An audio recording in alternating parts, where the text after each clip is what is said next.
بسم اللہ الرحمن الرحیم۔ تو دوستو، نماز عصر کے بعد بہترین وقت ہے کہ آپ اس ٹائم میں قرآن مجید کی تلاوت کر لیں، کیونکہ اس ٹائم میں نوافل کی بھی اجازت نہیں ہوتی۔ تو آپ اگر طواف کر سکتے ہیں تو ٹھیک ہے، نہیں تو آپ آرام سے بیٹھ کر قرآن مجید کی تلاوت کر لیا کریں۔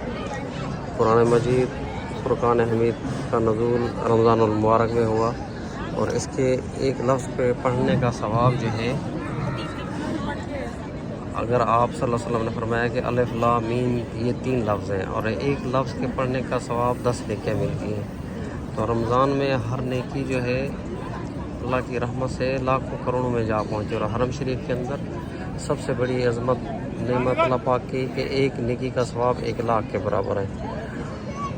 1 لاکھ کے حساب کریں، الحمدللہ اگر آپ نے ایک بھی ختم قرآن مجید حرم شریف میں پڑھ لیا، ایک سپارہ پڑھ لیا، تو اس کا ایسا سمجھ لیں کہ ثواب ہے جیسے آپ نے 1 لاکھ سپارے پڑھ لیے۔